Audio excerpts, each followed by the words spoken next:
Cheers, loser, we're getting divorced. I already posted it online. My wife said at our anniversary dinner, and thinking I'd beg her to stay. Instead, I quietly took back every house, car and dollar she thought was hers. My wife clinked her wine glass against mine and said it like it was the punchline of a joke. Cheers, we're getting divorced. I already posted it online. She smiled so widely I could see her back molar, which still had lipstick on it. The people at the next table turned to look. She didn't care. Hell, she wanted an audience. The wine in her glass was still swirling when I reached into my jacket and pulled out the house keys. I placed them next to her fork as if I were leaving a tip. Good luck tomorrow, I said. No anger, no raised voice, just those 4 words. Then I stood up, pushed in my chair, and left 2 crisp $100 bills on the table. The waiter rushed over with a polite nod. I returned the gesture. Melissa tilted her head like a confused dog, her lips slightly parted. Wait, what? She asked, but I didn't answer. I was already walking out the door, past the valet stand into the cool night air. She was still laughing behind me. I could hear her even with the door closed. She thought she had me by the throat. She had no idea she had just toasted to her own coffin, one she had designed herself. And for the record, if you're listening to this and haven't subscribed yet, it really helps the team behind this bring you more stories like this one. Over 90% of you listen to us without subscribing. It's just one click, but it motivates us more than you can imagine. Now let's get back to her little victory dinner. You see, Melissa had always been theatrical. Not in a charming, eccentric way, more like the type of person who needs to be the center of attention or she'll die. If it wasn't on social media, it didn't happen. If no one was watching, she didn't care to feel. She had her phone propped up against the water pitcher, recording a reel. I could see the caption on the screen even before she hit post. Year 18, finally free. It was our anniversary dinner. 18 years of marriage. I still remembered her in her green Converse sneakers at that gas station in Utah, talking about saving stray dogs. The woman across from me now would trade a stray dog for a brand collaboration any day of the week. She thought I would plead or beg, maybe cry. What she didn't realize, what she never bothered to realize, is that for the last 3 years, I've been discreetly moving the pieces of the puzzle into place. You don't live with a narcissist that long without learning to breathe silently, to smile while you're bleeding. You also learn that the most dangerous thing a man can do is wait, especially a man who owns more than just the house. She believed she was entitled to half the assets, half the savings, half the retirement I built. But she never asked questions when I made those late-night calls. She never realized that the trust documents I left on the coffee table weren't theoretical. She would glance at them, scoff, and go back to editing her videos. Paul's little hobby, she would say. That hobby now owned everything. I remember the waiter asking me just before I left, "Was everything to your liking, sir?" I looked at Melissa for a second. She was still holding her glass mid-toast, her eyes darting between her phone screen and me, as if she couldn't decide which reality to live in. I smiled and said, "It will be." By the time she realized what I meant, the lock codes had already been changed. The bank manager already had new instructions, and the supposed shared accounts were never shared, only masked. Every asset she flaunted online was in a revocable trust. Every car title had been discreetly re-registered. Even the lease on her independent business studio, signed by a holding company, mine, toasted to her freedom. She had no idea she was toasting to her financial extinction. Melissa woke up like a child on Christmas morning, except instead of gifts, she had comments, likes, and direct messages flooding her phone. Overnight, her little announcement had gone viral in her small, curated corner of Instagram. The post was simple: a glass of wine, a designer suitcase, and the caption "Freedom." At last, with a kissing face and a victory hand sign emoji. Her makeup was flawless. She had taken the photo right after I left the restaurant. The caption was already written before I had even paid the bill. That part made me laugh later. She was so sure of the script she thought she was writing. A strong woman finally breaking free from the boring insurance guy. A hero for the brunch crowd. In her mind, I was going to beg. Maybe send flowers, plead with her not to leave, tell her I would change. That's what her followers expected too. Comment after comment told her she was so brave, so inspiring, and a total queen. What she didn't expect, what none of them expected, was that the moment her little empowerment fantasy took off, her phone screen would go black. At first, she thought it was a glitch. She tapped it, swiped. Nothing. She plugged it into the charger. Still nothing. Then the Apple logo flickered and froze, over and over.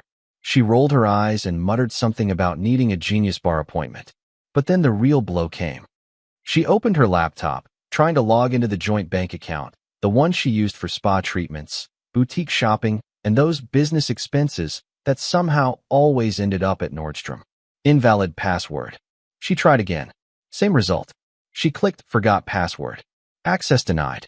Now the eye roll turned into a sharp inhale. Melissa wasn't used to digital resistance. She called the bank. You could practically hear the irritation in her voice before she even got to the menu options. Yes. Hi, this is Melissa Howard. I can't access my account. Ma'am, the representative said after a pause. We cannot give information to anyone other than the primary signatory. I'm his wife, she snapped. I'm on the account. Another pause. Ma'am, the representative said more carefully this time. You were removed yesterday at 4:47 p.m. Your access has been revoked by the primary account holder. Silence. Then what the hell are you talking about? I can give you the branch manager's number if you'd like to discuss it further. She hung up. A call came in from her assistant at the studio. Melissa tried to answer. The call dropped. She tried again. The phone shut off completely. She threw it across the room. Her heart was racing now, not just because she couldn't spend money, but because she couldn't understand how I had moved so fast. In her mind, she was the one with the initiative. She had posted her freedom like a victory flag. She expected people to comment, "Leave him, girl," and for me to be the one who looked lost, confused, and pathetic. Instead, she was locked out of everything. She got in her car and drove to the bank. She still had her driver's license. After all, her name had to mean something. The teller looked confused when she arrived. I need to speak to the manager, she said. Regarding what, he asked. My joint account, she snapped. The manager came out moments later, polite, nervous. I'm sorry, Mrs. Howard. Without authorization from the primary signatory, I can't provide any information. Do you know who I am? You've seen me in here a dozen times. Yes, but that's irrelevant. Now call him. Call Paul. I'm not leaving until I speak to him. The manager hesitated. She saw it. That flicker of something behind his eyes. Respect, maybe fear. And that's when she realized it. Not all at once, but like a slow-acting poison. I hadn't just let her announce the divorce. I had prepared for it. Every move she made that morning was like running full speed into a wall she hadn't even seen was there. Not because it was hidden, but because she never bothered to look. Her pride had blinded her. Outside the bank, her car, low battery. Then another message appeared on her screen briefly before the system crashed again. Primary user access revoked. Contact account administrator. For the first time in years, Melissa was not in control of the narrative, and she was starting to realize she never really had been. By the time Melissa stormed into the branch that afternoon, the sun had lost its warmth. She parked crookedly, taking up 2 spots, slammed the car door without bothering to lock it, and marched across the sidewalk as if the ground owed her an apology. Her hair was perfect, of course. The same overproduced look, effortless effort, that she wore in every video, but her eyes were jittery, her jaw too tight. That crack in the armor was growing. She went straight to the main counter and dropped her purse on it with a thud. I need to speak with your manager, she snapped, loud enough for the whole lobby to hear.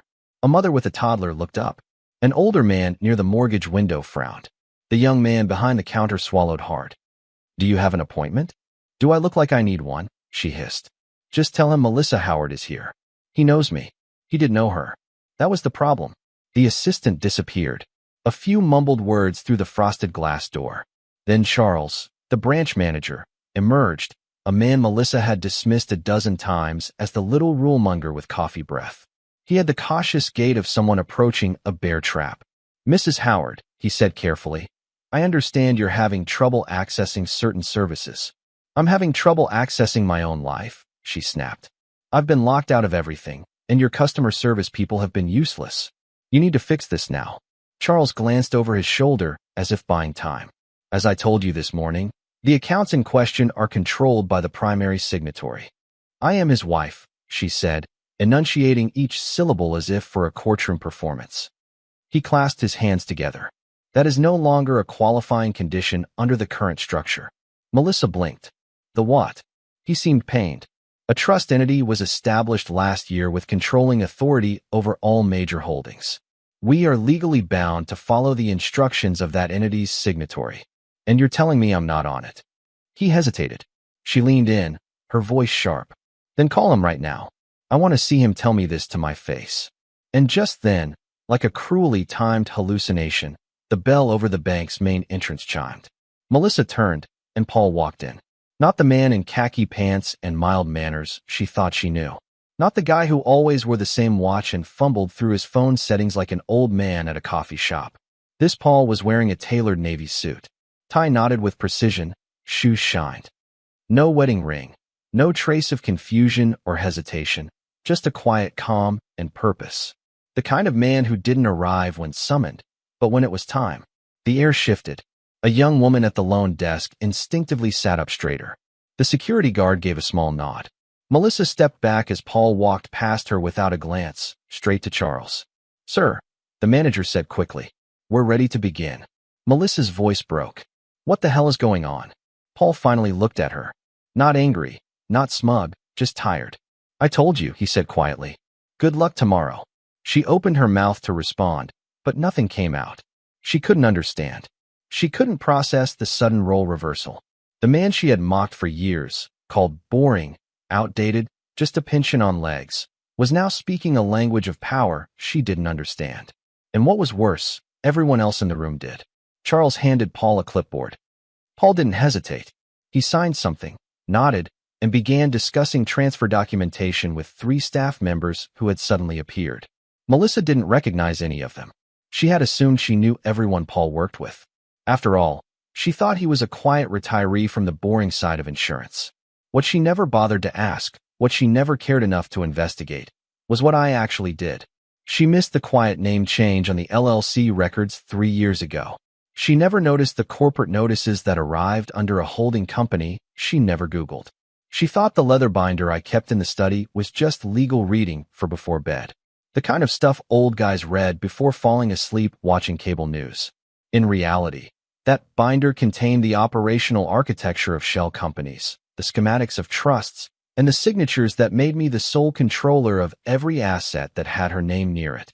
And the best part, she had signed off on half of it, usually with a distracted smile and a simple, just tell me where to scribble. Now she stood there, in a bank where no one took her seriously, watching the man she thought she knew calmly dismantle the illusion she had built around herself. She reached for her phone again, still frozen.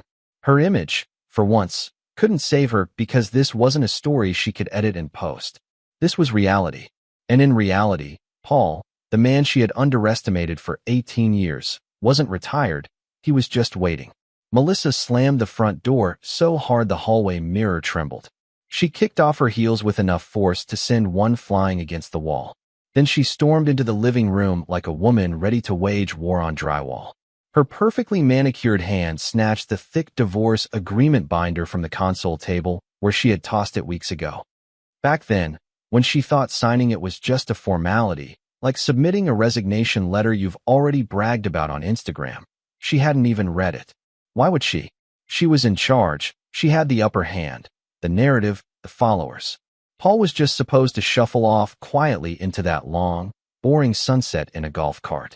Now the document in her hands hummed like a live wire. She flipped it open, skimming past the main agreement, the clauses she had glanced over. The ones that looked like the kind of standard text lawyers write in their sleep. Alimony expectations, property division, car titles, all familiar. All things she had laughed at over Chardonnay while telling her sister, he just wants out. I'm letting him. But that night, her fingers stopped dead on a page near the end. It didn't have the same format as the others.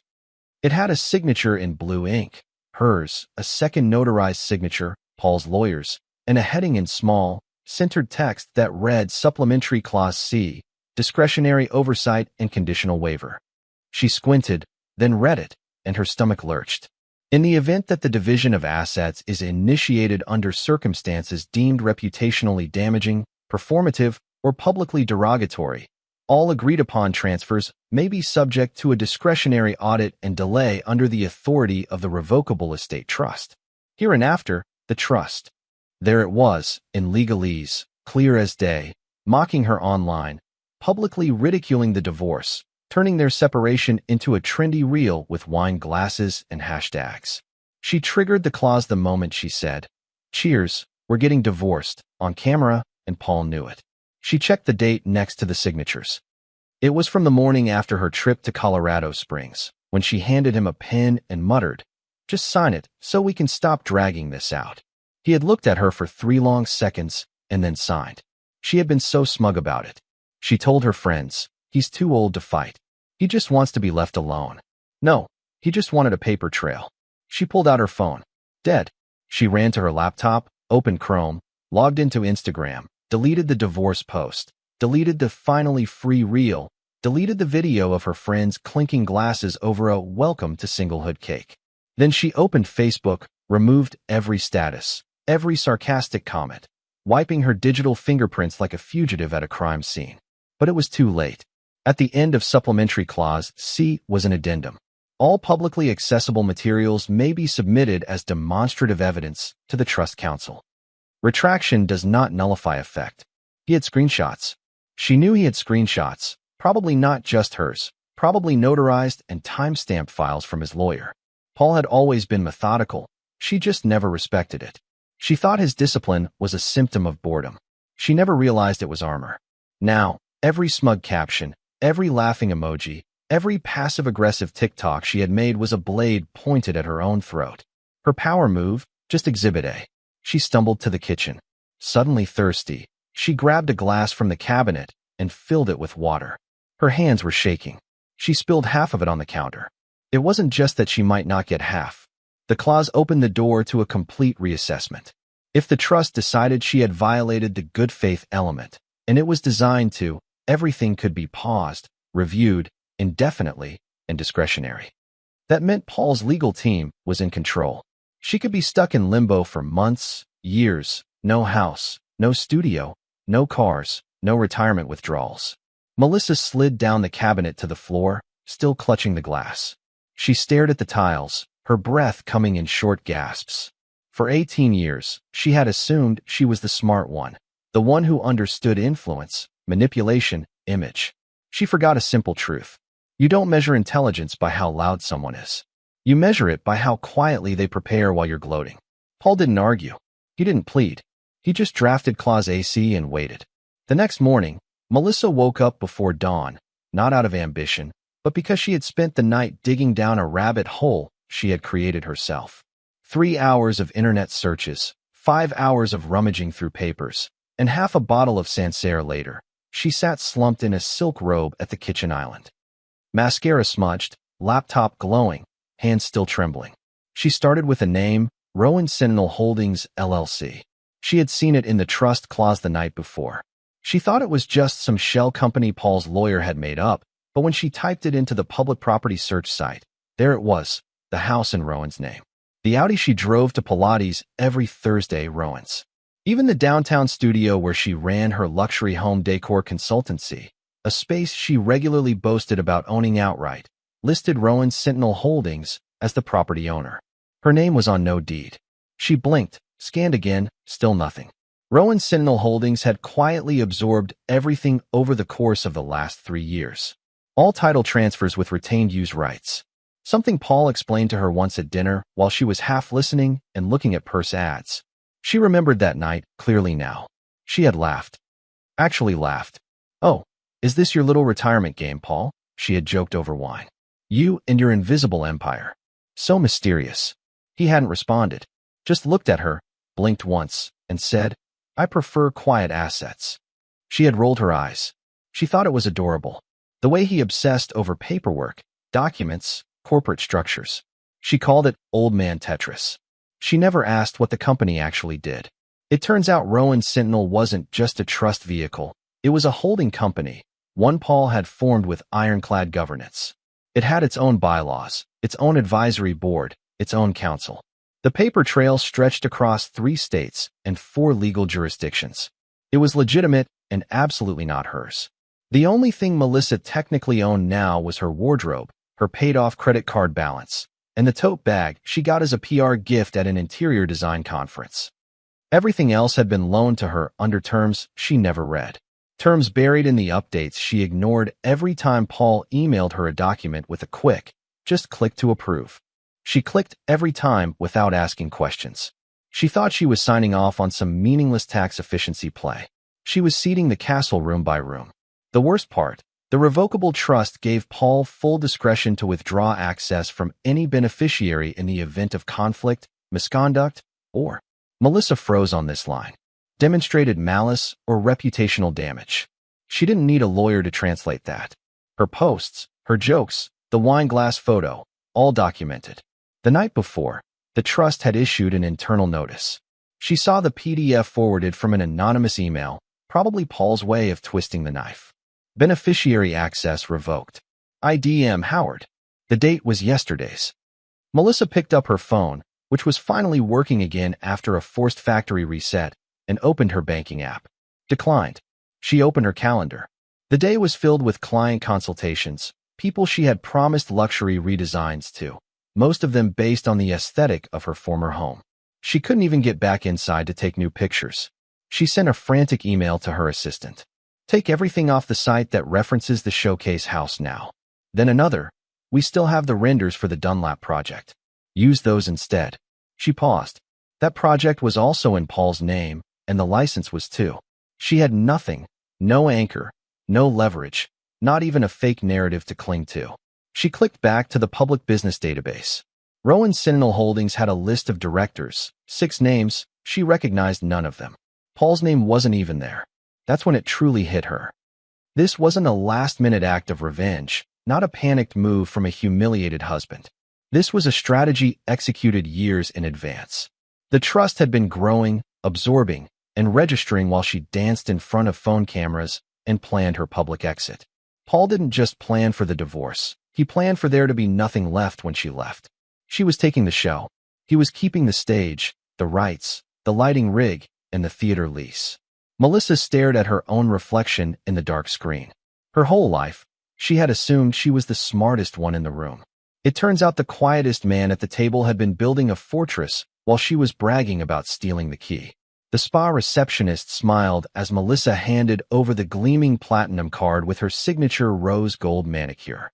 "Let's keep the steam room for another hour," she said breezily, pushing her sunglasses up on her head. She needed this, a deep tissue massage, a facial, maybe a glass of cucumber champagne in the garden lounge, something to reset her energy, refocus her power, remind herself who the hell she was. Then the beep sounded. The card terminal flashed red. The machine made a chirping sound. Declined. "Sorry. Could you try that again?" Melissa said with a laugh too loud to be real. Probably a chip error. The receptionist tried again. Same result. Melissa leaned in, whispering, "Run it as credit." The woman looked uncomfortable. "It says account restricted." Melissa blinked.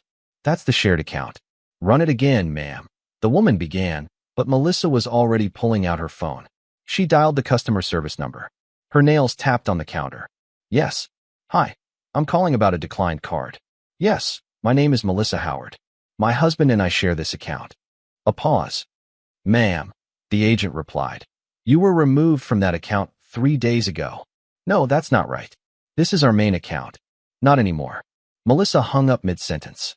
She stormed out of the spa, robe flapping, heels clacking against the tiles.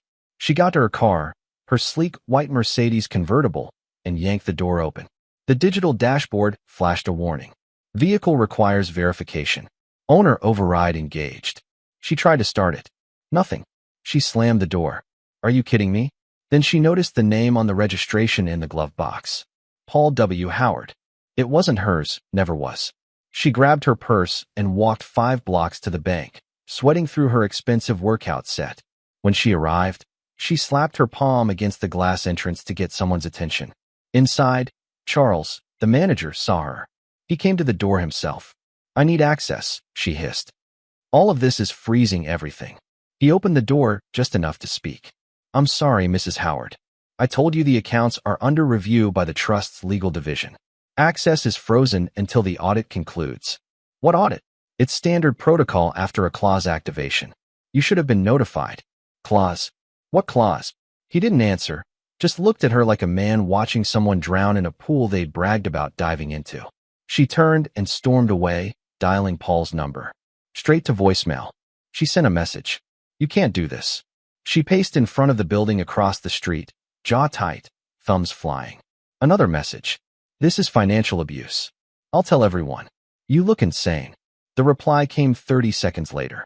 "Legally done." 3 words like a bullet through bone. She gasped. Fingers curled around the phone. She tried calling again, straight to voicemail. Fine, she thought. I'll go home. Her real home. The one she designed, painted, filmed tours of for her followers. She called a rideshare and directed it to the gated community. The driver glanced at her in the rearview mirror a couple of times, probably noticing her wild expression and smeared mascara. When she arrived, she got out and punched in the gate code. Access denied. She tried again. Access denied. She called the intercom, no answer. After a full 5 minutes, a neighbor drove in and Melissa slipped through the gate behind them. She got to the front door and grabbed the knob. Locked. She checked under the planter. Not there. No spare key. She went around the house to the side door near the patio. Locked. She picked up a rock from the garden edging and seriously considered breaking the window. But something in her stopped. Not because she feared the consequences, but because, for the first time since this spiral began, she realized she didn't even know what she still had. She sat on the front steps, her legs shaking. Inside that house was everything she thought she controlled. Her walk-in closet, her designer kitchen, her custom bathtub, her fake ferns, her curated lighting, her lifestyle. But the locks had been changed. The ownership had been changed, and she was just another woman sitting on someone else's porch, begging to be let back into a dream she hadn't built. She stared at the door. The door didn't move, and neither did Paul. He didn't answer, didn't argue, didn't shout. He just deleted her, system by system, not out of malice, but with the same quiet precision she used to curate her fake perfect life. The erasure wasn't emotional, it was systematic. She had become a ghost in her own story, and only now was she realizing it was never really hers to begin with. Melissa had just finished her 3rd espresso of the morning, though finished meant spilling most of it on her wrist during a frantic attempt to access another locked-out platform, when her divorce lawyer, Nolan, barged into her apartment uninvited. She hadn't seen him this flustered since he botched her previous business partnership settlement, one she swore she'd recover from by marrying better next time. His tie was crooked, his face pale. He dropped his leather briefcase on the marble island like it owed him money. "You didn't tell me about the trust," he barked. She blinked, stunned by his tone. "Excuse me." He pulled out a manila folder, slapped it on the counter, and leaned over it like a man presenting a murder weapon or the post-nuptial agreement he filed 2 years ago. Melissa's mouth went slack. What post-nuptial agreement? Nolan flipped the folder open with the kind of aggressive precision normally reserved for courtroom theater. Inside was a high-resolution scanned copy of a contract complete with a notary seal, a lawyer's countersignature, and her own performative, looping signature at the bottom, adorned with a little heart over the I in Melissa. She stared at it, as if it were a forged document. Some kind of joke. "I've never seen this," she said, though the sentence sounded weak even to her. "You signed it," Nolan snapped, "right after that trip to Sedona 2 years ago." "That's impossible," she said, her hands already shaking. "I'd remember." "You didn't read it," he cut her off. "He sent it to you through DocuSign with the subject line, Household Financial Updates. You clicked, you signed. You were at the spa. I checked the timestamp. 5 minutes after you posted a boomerang of that mud bath on the cliff." Melissa's lips parted. Her heart was pounding. Suddenly, she did remember that day, the resort robe, her second mimosa. Paul had texted her something like, "Need you to sign this before Friday." She was annoyed. She was oily from a sea salt wrap. She wanted to get back to looking at pillow swatches for the study redesign, so she signed. Never looked, never asked. Nolan tapped the document. "This nullifies all community property claims. Everything." Her voice cracked. "That can't be legal." "It is legal," he shot back, pulling out another page. "Because your signature is here, and here, and again here, initialed. The notary seal done remotely, approved by your existing estate lawyer, whose contract you terminated last year because you didn't like her tone." Melissa grabbed the page, reading it quickly with blurry eyes. It was all there, cold, clinical, clean. Clause 4. In the event of separation or divorce, any property held in the name of a trust or corporate entity shall remain the sole legal asset of the designated holder. Clause 43. The spouse acknowledges and agrees that no claim may be filed against said entities in any future action. Clause 47. The agreement supersedes any previous assumption of shared asset rights under local marital property laws. She looked up at Nolan, barely breathing. "Why didn't you catch this?" she asked weakly. "I can't catch documents you never told me existed," he retorted. "Do you even know how many of your assets were under a trust at the time of your signature?" She didn't. Of course she didn't. Paul had been handling things. She had been filming Get Ready With Me videos in silk pajamas. The legal side of their marriage was always his job. She was the face, he was the backbone. She assumed the backbone didn't matter when you were pretty enough. "You've been operating under the assumption you'd get half," Nolan continued. "Half the house, half the cars, at least a partial stake of the studio lease. But guess what? You don't own the studio, you don't own the cars, you don't even own the domain for the website your design brand runs on. It's registered to one of his holding companies, and the admin email is his lawyer's." Melissa gripped the edge of the counter. "Fix it," she said quietly. "I can't fix it," he said, throwing his hands up. This wasn't an oversight. It was a full-blown legal trap. You walked into it in a cloud of eucalyptus steam and closed the door behind you. She slumped onto a barstool, staring at the folder as if it might catch fire. 2 years ago, that was when she still thought Paul was harmless, a little dull, a little gray around the edges. She used to call him the human retirement plan. She'd say it behind his back at brunch. She thought she was so clever, but while she was laughing with her friends over overpriced Eggs Benedict, he was securing the perimeter of his empire, brick by brick. Now she was the one trapped inside. No weapons, no map, and worst of all, she had built the cage herself with a single careless click. The call came just after noon. Melissa was sitting on the floor of her studio, surrounded by fabric swatches and overpriced candles she used for staging. A cappuccino sat untouched beside her, the foam slowly collapsing like the rest of her week. She answered on the second ring, forcing a smile into her voice as she always did. "Hi, Janice." Silence. Then, "Melissa, we're pulling out." The words landed like a slap. "Wait, what?" "We're canceling the Newton remodel with immediate effect." Melissa blinked, stunned. "It's a 6-month project. You signed a design agreement. We're in phase 2. The tiles are all ready." Janice cut her off. "We've spoken with our legal department. There's an exit clause." Melissa stood up slowly, gripping the edge of her desk. "Why?" Another pause. Then the real blow came. "There are rumors, Melissa," Janice said carefully. "Online. People are saying you misrepresented the ownership of the design space, that your business is entangled in legal disputes. There's a rumor about a trust seizing your assets and something about fraud." Melissa's throat tightened. "None of that is true." Janice exhaled wearily. "I wanted to believe that, but our CFO found the property record this morning. You don't own the studio. Rowan Sentinel Holdings does. The same entity listed on multiple asset liens across the state. It's your husband's company, isn't it, ex-husband?" She wanted to scream it, but the word got stuck in her mouth. "You told us this space was yours," Janice continued, her voice colder now. "You said you bought it outright, that it was your creative home." "It is," Melissa insisted. "I run it." "You run it," Janice repeated. "But you don't own it. There's a difference, and we can't risk being dragged into someone else's collapse." The line went dead. Melissa stared at her phone for a long time before she let it drop from her hand to the rug. Collapse. It wasn't a metaphor anymore. It was happening. By 3 p.m., 3 more clients had postponed their projects indefinitely. One had already filed a PayPal claim demanding a refund for a mood board in progress. Another asked her assistant if Melissa was under investigation. The whispers in the design community spread fast, faster than any marketing campaign she had ever launched. She lied about owning the property. She's being sued for fraud. She's bankrupt. Worse than bankrupt. People didn't want trendsetters with lawsuits. They wanted clean aesthetics, inspiring captions, and the illusion of success. Melissa no longer fit the brand. She opened the lease agreement on her iPad, ready to cancel before things got worse, before someone sued her, before this all became a spectacle. The document was sleek, a signed PDF labeled Property Branding and Occupancy Agreement, Studio 4A. She scrolled to the signature page. There it was.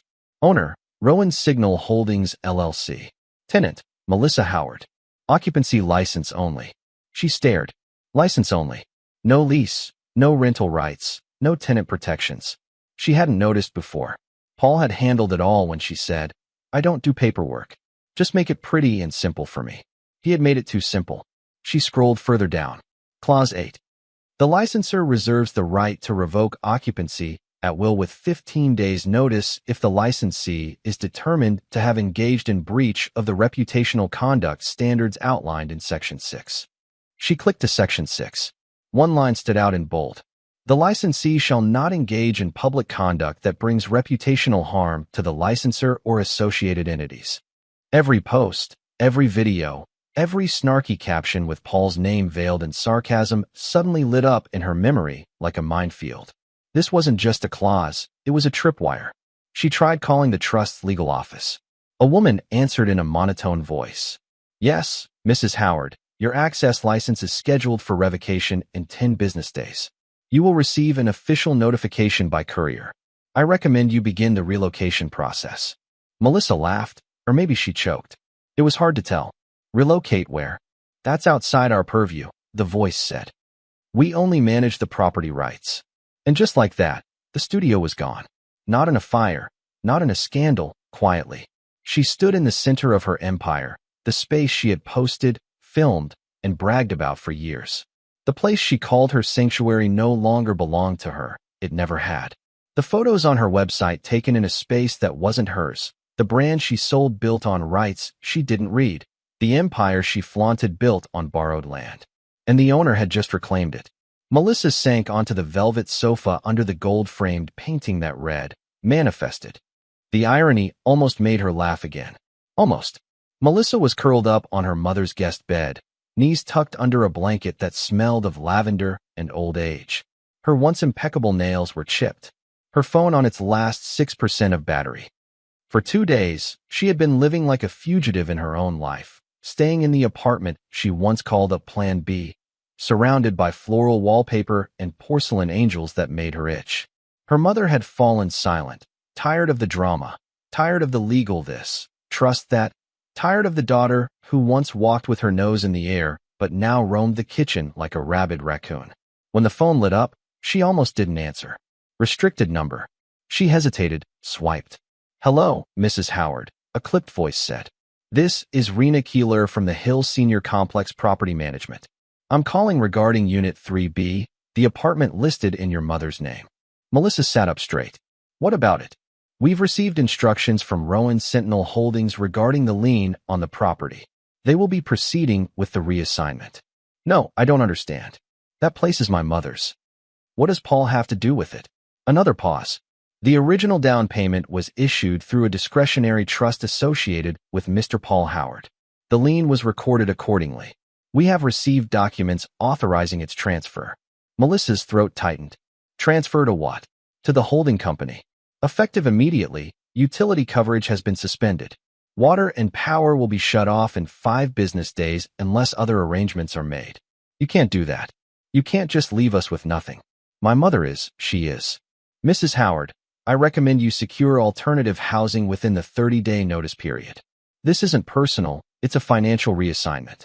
Melissa gripped the edge of the bed, her voice shaking. You're putting me on the street.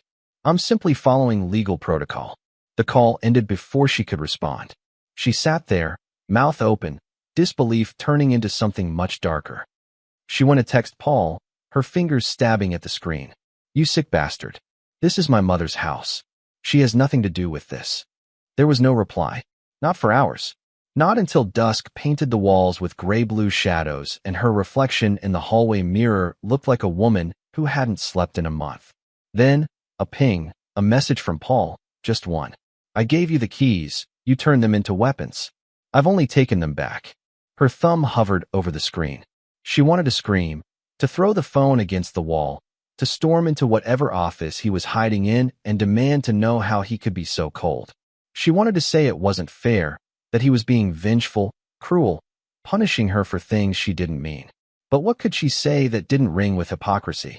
She had celebrated the divorce before it was real. She turned it into a performance.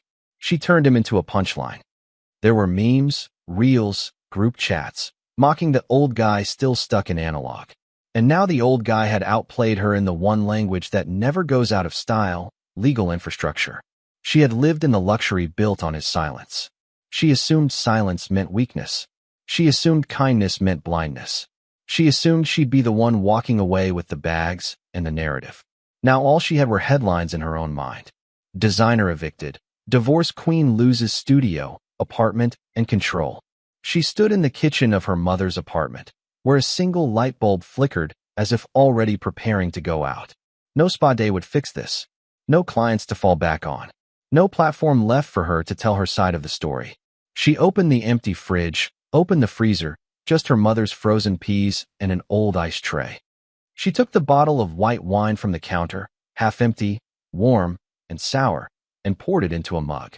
She sat on the floor, pulled the blanket tight. In her ears, the silence screamed. She had run the show for so long. Now she couldn't even keep the lights on. The floor-to-ceiling windows of the bank cast long shadows across the polished floor as Melissa stood at the main counter, disheveled and shaking. Her designer scarf was tied unevenly around her neck. Mascara streaked down both cheeks, and the heels she once wore as armor now clacked with desperation. This was not a woman walking in with purpose. This was someone hoping the building wouldn't notice her shame. "I need to speak with Paul Howard," she said, her voice breaking mid-sentence. "Please, I'm here to settle." The manager Charles emerged from the office again. Same man, different look, less hesitant this time, almost resigned, as if he had been briefed beforehand on exactly how this would go. "Please have a seat," he said kindly. "I believe he's on his way." She didn't sit. She paced. Her phone was almost dead again. She didn't care. Her mother had stopped answering her calls. Her assistant had quit with a one-line email. Her website was down. The studio's Instagram had been discreetly deactivated, probably by Paul's team after the occupancy revocation. Every digital thread she had once woven around herself was frayed and floating. And still, she believed, she hoped, that if she just talked to Paul face to face, she could reverse some of the damage, cry a little, maybe strike a chord, remind him of the early days, prove she wasn't the villain. Then the glass doors swung open, and there he was. Not with arrogance, not with smugness, but in that same tailored suit, that same quiet walk, that same silence that she now finally understood wasn't emptiness, it was power. The kind of power that doesn't need to shout because everything has already been arranged. Her breath caught. Paul nodded at Charles, who stepped aside. The room seemed to pause. Charles asked, "Sir, shall we proceed with the transfer authorization?" Paul looked at Melissa for the first time. Not at her, exactly through her. "Not necessary," he said softly. "We already have full control." Melissa's heart plummeted. Her lips parted. "What do you mean we?" Before the question could hang in the air too long, another figure appeared in the doorway. A woman in a sharp black dress, hair pulled back tightly, carrying a leather binder. She walked in with authority, not confidence, but command. The kind of presence that told you she wasn't bluffing, she didn't need to. She stopped beside Paul, opened the binder, and spoke. "Mrs. Howard," she said in a neutral, surgical tone, as of 9:17 a.m. This morning, per signed instructions and verified action by the Board of Directors of Rowan Sentinel Holdings, you have been formally and permanently removed from all financial accounts, real estate properties, asset trusts, occupancy licenses, operational business agreements, and affiliated access systems. Melissa felt her knees buckle. The woman continued, unfazed. All passwords, authorizations, powers of attorney, and platform credentials have been revoked. Furthermore, a notice has been sent to your credit partners to suspend pending transactions tied to former accounts you previously accessed. You are no longer a beneficiary, signatory, or affiliated party to any of Mr. Howard's holdings. The words were clean, clinical. Melissa grabbed the marble edge of the counter as if it were the only thing holding her up. "You can't do this," she whispered. "You can't just erase me." Paul didn't respond. The lawyer simply closed her binder and nodded once to the manager, then to Paul. And that was it. Melissa looked at Paul, trying to find something in his face. Pity, rage, regret. Nothing. Just the quiet man she once dismissed, once underestimated, once mocked over dinner while filming a TikTok about men who confuse money with control. It turns out she had gotten it all wrong. Paul didn't confuse money with control. He understood it. And while she had spent months building a narrative, likes, posts, hashtags, champagne toasts, he had spent years building a system. One that could withstand her ego, one that waited silently, and then, when she lit the match, quietly watched as it burned down the bridge she assumed was hers. No raised voice, no vengeful speech, just procedure, final, unyielding.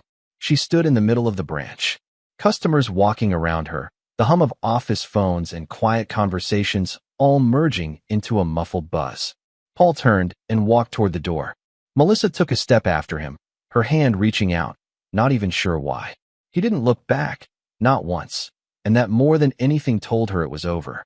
Not the marriage, not the money, not the life. She was gone, and he had already deleted the backup.